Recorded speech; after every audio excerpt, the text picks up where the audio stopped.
کسی نے بے نمازی پن کر رونا رویا کہ قوم بے نمازی ہے، کسی نے یہ دکھڑا سنایا کہ ہماری قوم سود خور ہے، کسی نے یہ دکھڑا سنایا کہ ہماری قوم میں ڈسپلین نہیں ہے، کسی نے یہ دکھڑا سنایا کہ ہماری قوم ماں باپ کی وفادار اور فرما بردار نہیں ہے، کسی نے یہ دکھڑا سنایا کہ میری قوم کے جوان اپنی جوانی کو ضائع کر رہے ہیں، جوانی کا مقصد سمجھ نہیں پا رہے ہیں، کسی نے یہ دکھڑا سنایا کہ ہماری قوم کا حال یہ ہو گیا ہے کہ اگر بہنیں گھر پر آتی ہے تو بھائی کا چہرہ اتر جاتا ہے، وہ بھائی کو بہن کی اہمیت نہیں پتا ہے، کسی نے یہ کہا کہ علماء کی قدر نہیں کی جا رہی ہے، کسی نے یہ کہا کہ اداروں کی اہمیت نہیں ہے، کسی نے یہ کہا کہ ماہ رمضان شریف کی تعظیم نہیں ہے، غرض کہ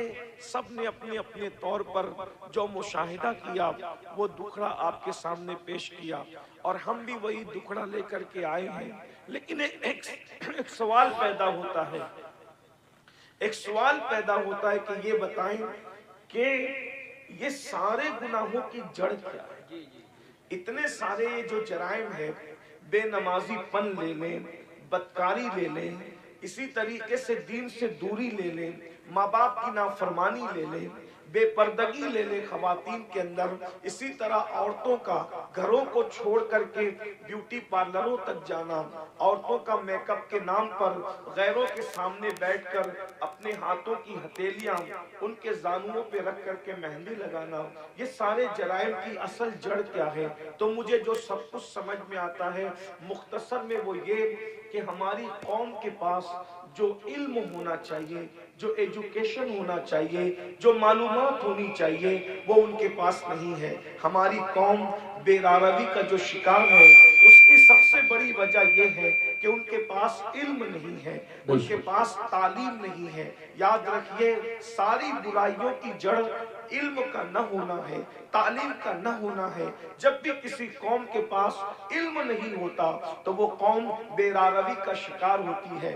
آپ خود دیکھیں، آئیے میں آپ کے سامنے علم کی برکت رکھنا چاہتا ہوں، بہت توجہ کے ساتھ آپ سنیں۔ اللہ کے رسول علیہ السلام جب زمین پہ تشریف نہیں لائے تھے تو اس وقت مکے ہی کی حالت صرف دیکھ لیں، ابھی میں پوری دنیا کی بات نہیں کرتا، ابھی پوری دنیا کا ذکر نہیں کرتا، صرف ایک شہر مکہ المکرمہ کا ذکر کرتا ہوں۔ ذرا غور کریں مکہ المکرمہ کون سا شہر ہے جسے قرآن کہتا ہے وَمَن دَخَلَهُ كَانَ آمِنًا، کہ جو اس میں داخل ہو گیا وہ امن میں آ گیا۔ امن والے شہر کو کتنی گنڈا گردی کا سامنا تھا، اللہ اکبر۔ جو شہر امن والا تھا، جو شہر حرم ہے، جہاں کی گھاس اکھاڑنے کی اجازت نہیں، جہاں کے جانوروں کو ستانے کی اجازت نہیں، جہاں جانور سائے میں بیٹھ جائے تو اس کو اٹھانے کی اجازت نہیں، جہاں جانور کو دھمکانے کی اجازت نہیں، جہاں جانوروں کے جنگلی جانوروں کے انڈوں کو توڑنے کی اجازت نہیں، اللہ اکبر، جہاں اللہ اکبر اہل احرام پر حرم میں شکار کرنے کی اجازت نہیں، ایسے حرم کے اندر لوگ اپنی بیٹیوں کو اپنے ہاتھ سے زندہ دفن کر رہے تھے۔ حدود حرم کے اندر بالکل حرم کے سامنے ایک تو حرم وہ ہے، ایک تو حرم وہ ہے جس کو اللہ و رسول نے حرم کے طور پر حدود مقرر کی ہے، لیکن ایک تو مسجد حرام ہے، یعنی حرم میں بھی جو بہت اعلیٰ درجہ رکھے اسے مسجد حرام کہتے ہیں۔ بالکل مسجد حرام کے سامنے اپنی بیٹیوں کو اپنے ہاتھوں سے زندہ دفن کر رہے تھے۔ اللہ اکبر، مائیں اپنے بچوں کو گود میں شراب پلا رہی تھی، جیسے آج بچے نہیں سوتے تو ماں نیند کی دوا پلاتی ہے، اس دور میں جب اللہ کے رسول تشریف نہ لائے تھے تو مائیں اپنی گود میں اپنے بچوں کو شراب پلایا کرتی تھی۔ زنا کا حال یہ تھا، اگر زنا کرنے کوئی عورت نہیں ملتی تو لوگ اپنی ماؤں کے ساتھ زنا کر لیا کرتے تھے۔ اتنی گندگی تھی کہ ایک ایک عورت کئی کئی مردوں کے ساتھ اپنا رشتہ اور تعلق تعلق رکھا کرتی تھی. اللہ اکبر. ذرا غور کریں اس گندے ماحول میں جبکہ جانوروں کے ساتھ بدکاری ہو رہی ہے, ماں کے ساتھ بدکاری ہو رہی ہے, ماں کی گود میں شراب پلائی جا رہی ہے, اللہ کے گھر پہ 360 بت رکھ دیے گئے ہیں, ننگے ہو کر کعبے کا طواف کرتے ہیں, عورتوں کو منحوس سمجھتے ہیں, بیواؤں کو منحوس سمجھتے ہیں, بیواؤں کے ساتھ بدسلوکی کرتے ہیں, کمزوروں پہ ظلم کرتے ہیں, کمزوروں کا مال کھا جاتے ہیں.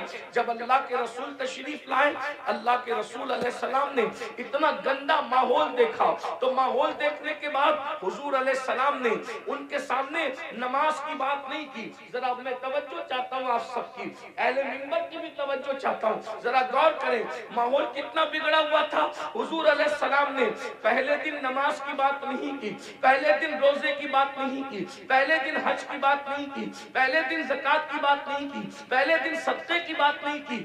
اتنے گندے ماحول میں اللہ کے رسول جو سب سے پہلا حکم لے کر کے آئے وہ کیا تھا؟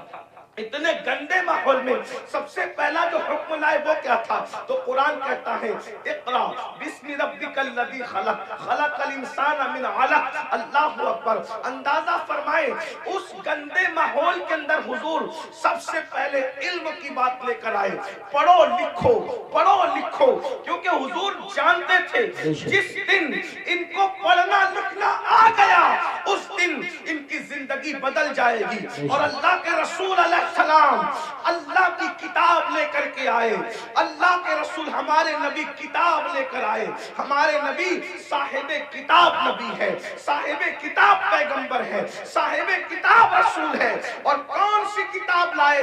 اسے قرآن کہا جاتا ہے. قرآن کو قرآن اس لیے کہا جاتا ہے کہ کوئی کتاب اتنی نہیں پڑھی گئی جتنا قرآن پڑھا گیا ہے, اور جتنا قرآن پڑھا جائے گا اتنی کوئی کتاب پڑھی نہیں جا سکتی. یہ چیلنج ہے, یہ قرآن کا معجزہ ہے کہ دوست تو پڑھیں گے, اس کو دشمن بھی پڑھتے نظر آئیں گے. یہ قرآن ہے. حضور قرآن لے کر کے آئے. اب بتاؤ حضور نے کس قوم کو پڑھایا؟ نماز کا عنوان اپنی جگہ, انکار نہیں. روزے کا عنوان اپنی جگہ, انکار نہیں. حج کا عنوان اپنی جگہ, انکار نہیں. زکات کا عنوان اپنی جگہ, انکار نہیں. حضور نے پہلے پڑھایا, عرب کے جاہلوں کو پڑھایا, عرب کے بوریہ نشینوں کو پڑھایا, عرب کے بکریوں کے لے جانے والے جنگلوں میں بدوؤں کو پڑھایا. اور جب پڑھایا تو انقلاب کیا آیا؟ دیکھو علم کا انقلاب کتنی جلدی آتا ہے. یاد رکھنا ہر انقلاب کو آنے میں ٹائم لگتا ہے. علم کا انقلاب کتنی جلدی آتا ہے. جو اپنی بچیوں کو زندہ دفن کر رہے تھے 23 سال بھی نہیں گزرے, اپنی بیٹیوں کو زندہ دفن کرنے والے دوسروں کی بیٹیوں کو پالنے کی تیاری کر رہے تھے. اس لیے کہ حضور نے ان کو علم کا زیور عطا کیا تھا. اللہ اکبر. ماں کی گود کے شرابی, ماں کی گود کے شرابی جو ماں کی گود میں شراب پینے کے عادی بنے تھے, ایک اعلان پر وہ سب کے سب شراب سے توبہ کرتے. یہاں تو جلسوں میں کروڑوں تقریریں ہو جائیں, مقرر تقریر کرتے کرتے مر جائیں, مقرر جو اس کی آواز بیٹھ جائے, مقرر کالی داڑھی سے اس کی داڑھی تقریر کرتے کرتے سفید ہو جائے. مقرر کی حالت بدل جائے, قوم کی حالت نہیں بدلتی. کیوں؟ وہاں ایک ہی اعلان میں پوری قوم نے شراب سے توبہ کی. بس اتنا کہا تھا, اے لوگو آج سے شراب حرام ہو گئی, آج سے شراب حرام ہو گئی. جن کے منہ میں تھی انہوں نے اگل دی, منہ سے اگل دی. جن کے ہاتھ میں تھی انہوں نے اڑیل دی, جن کے مٹکوں میں تھی انہوں نے نالیوں میں بہا دی. مدینے کی گلیوں میں شراب بہ رہی تھی. ایک اعلان, وجہ حضور نے اس قوم کو پہلے ایجوکیٹ کیا, علم عطا کیا تھا. انہیں پتا تھا اگر حرام کریں گے تو نقصان کیا ہوگا. آج ہماری قوم کو نہیں پتا ہے, حلال و حرام میں کوئی تمیز نہیں کیونکہ ان کے پاس علم نہیں ہے. آج ہماری قوم کو غسل اور وضو نہیں پتا ہے, ان کے پاس علم نہیں ہے. اگر وہ شادی میں ڈی جے لگا رہے ناچ رہے تو ان کو پتا نہیں ہے کہ اس کا نقصان کیا ہے. وہ یہ سمجھتے ہیں اللہ ناراض ہوگا تو سزا دے گا, لیکن اللہ کی سزا کیا ہوگی، اس کی شکلیں کیا ہوگی، یہ انہیں کچھ پتا نہیں۔ جس دن انہیں پتا چل جائے کہ خدا کے عذاب کی شکلیں کیا ہوتی ہے، ایک جلسے میں تو نہیں بتایا جا سکتا، لیکن تھوڑے سے وقت میں اشارہ کرنا چاہتا ہوں۔ جس دن پتا چل جائے نا میرے بھائی کہ خدا کے عذاب کی شکلیں کیا ہوتی ہے، تو بندہ قدم اٹھانے سے بھی پہلے سوچے گا کہ میں یہ قدم اٹھاؤں کہ نہیں اٹھاؤں۔ آج ہماری قوم کو بس اتنا پتا ہے، کلمہ پڑھ لیا ہم مسلمان ہو گئے، گوشت و انڈا مچھلی کھاؤ اور ہم مسلمان ہیں، جمعہ 2 رکعت پڑھنے چلے جاؤ ہم مسلمان ہیں، عید میلاد النبی آئے تو جلوس میں شرکت کرو ہم مسلمان ہیں، محرم آئے تو محرم کی محفلیں سجا لو ہم مسلمان ہیں، اسی طریقے سے 11ویں آئے تو غوث پاک کی نیاز کر لو ہم مسلمان ہیں، چھٹی آئے تو اجمیر شریف والے سرکار کا ذکر کر لو ہم مسلمان ہیں، سفر کا مہینہ ہے تو ساری قوم مل کر کے بریلی شریف کے قریب رہتے ہیں اس سے اعلیٰ حضرت میں شریک ہو جائے ہم مسلمان ہیں۔ لیکن پتہ ہی نہیں ہے، تقاضا نہیں ہے کہ اسلام کیا کہہ رہا ہے، ہم سے کیا کہہ رہا ہے، اللہ ناراض ہوگا تو کیا کرے گا، کس طریقے کا عذاب دے گا، اس کے عذاب کی شکلیں کیا ہوگی۔ قرآن کہتا ہے ان عذاب ربک لواقع ما لہ من دافع، بے شک تیرے رب کا عذاب واقع ہو کر رہے گا، اور جب اللہ تجھے عذاب دینے کا فیصلہ کر لے تو اس وقت اللہ کے عذاب سے تجھے کوئی روک نہیں سکے گا۔ ان بطش ربک لشدید، تیرے رب کی پکڑ بڑی سخت ہے۔ لوگ سمجھتے ہیں اللہ کریم ہے مولانا ہمیں معاف کر دے گا، بے شک اللہ کریم ہے، اللہ رحیم ہے، اللہ ستار ہے، اللہ غفار ہے، لیکن کیا آپ کو یہ خبر ہے جن کی شکلیں قرآن کہتا ہے کہ سور کی طرح ہو گئی، جن کی شکلیں قرآن کہتا ہے کہ بندر کی طرح ہو گئی، ان کے بارے میں آپ نے قرآن پڑھا؟ یہی تو ہے کہ قرآن نہیں پڑھا، سب کی کتاب پڑھی، رب کی کتاب نہیں پڑھی، کہانی قصے پڑھے، قہقہوں کی کتاب پڑھی، سیریل دیکھے، ہنسنے ہنسانے کے سیریل دیکھے، رونے رلانے کے سیریل دیکھے، اللہ کی کتاب نہیں پڑھی۔ اللہ کی کتاب اٹھا کے پڑھو تو اس غیور خدا کی غیرت پتہ چلے گی۔ تم کیا سمجھتے ہو گناہ کرنے والوں، خدا کے غضب کو چیلنج کرنے والوں، کیا سمجھتے ہو جن کی شکلیں قرآن کہہ رہا ہے کہ ہم نے سور اور بندر کی طرح کر دی تھی، وہ کون لوگ تھے؟ وہ پٹھان کے بچے تھے، وہ مغل کے بچے تھے، وہ شیخوں کے بچے تھے، کس کے بچے تھے؟ تو یہ پتہ ہے کس کے بچے تھے؟ وہ مغل نہیں تھے، وہ پٹھان نہیں تھے، وہ شیخوں کے بچے نہیں تھے، جن کی صورتیں اللہ نے سور اور بندروں کی طرح کی وہ انبیاء کی اولاد میں سے تھے۔ اللہ قرآن اٹھا باضابطہ ان کا نسب پہلے بیان کیا، وہ بنی اسرائیل تھے، اور بنی اسرائیل کون ہے؟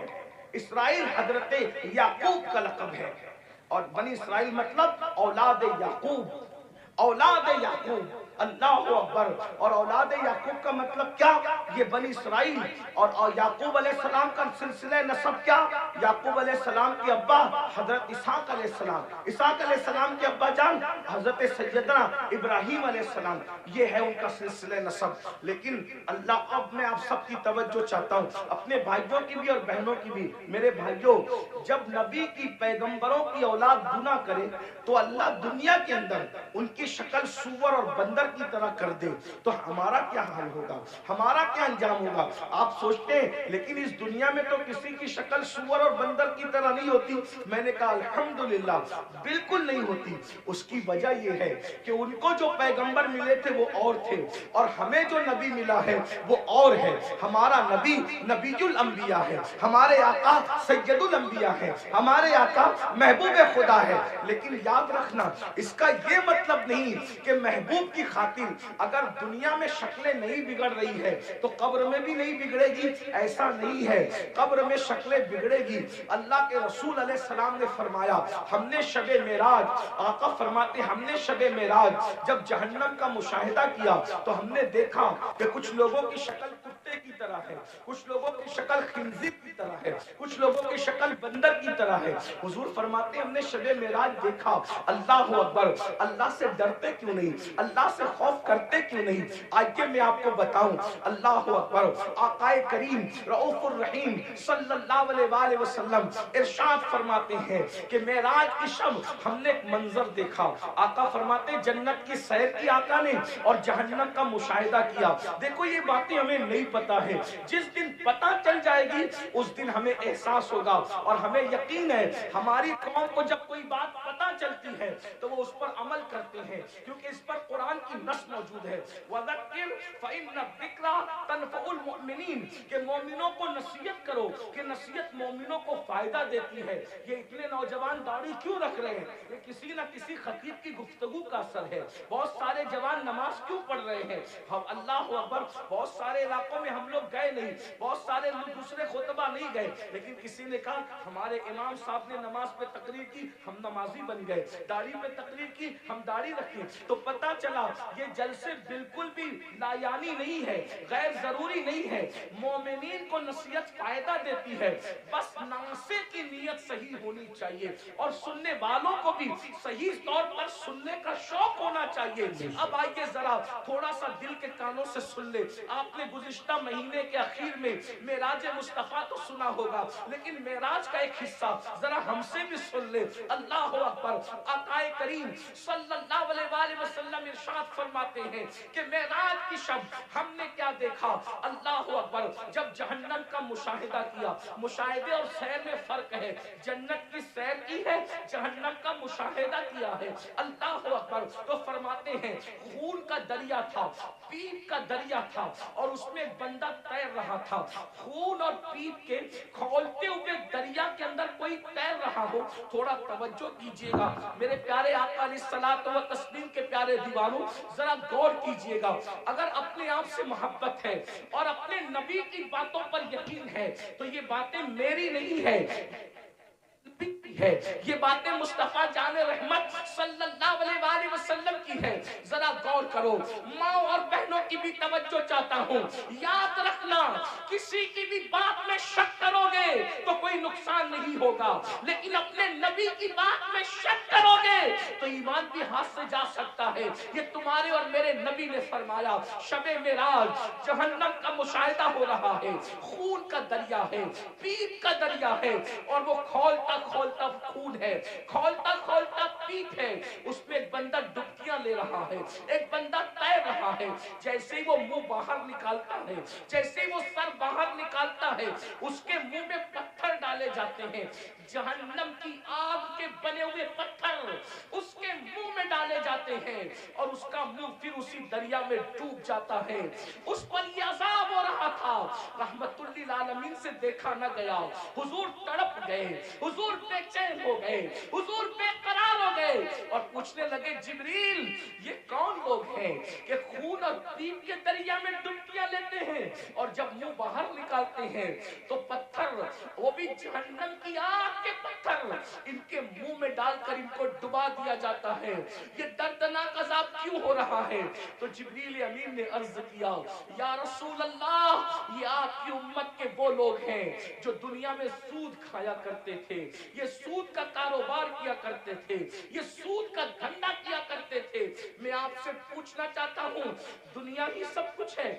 بولو، اگر کسی سچے مسلمان کو یہ پتا چلے کہ سود کھانے کا انجام کیا ہے، وہ پیپ کا دریا، وہ خون کا دریا، اور خون کا دریا کیوں ہے؟ میں نے غور کیا کہ سود خوروں کے لیے پیپ اور خون کا دریا کیوں ہے، تو بہت سوچنے کے بعد مجھے یہ سمجھ میں آیا کہ سود خور لوگ قوم کا خون چوستے ہیں، قوم کا خون چوستے ہیں، ان کی غربت کا فائدہ اٹھاتے ہیں، ان کی مجبوریوں کا فائدہ اٹھاتے ہیں۔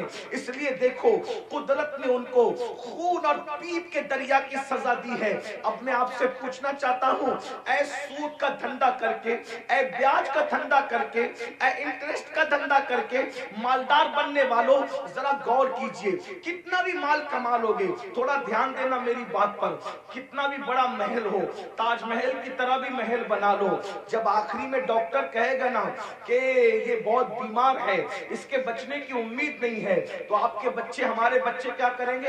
آپ ہو یا ہم ہو، کوئی ہو، بولو بچے کیا کریں گے؟ اٹھا کے سیدھا ہاسپٹل میں داخل کر دیں گے۔ بتاؤ، جس مال کو اللہ کی نافرمانی کر کے کمایا تھا، کروڑوں روپے کا محل بنایا تھا حرام مال سے یا حلال سے بھی بنایا تھا، لیکن آخری سانسیں کہاں لے رہے ہو؟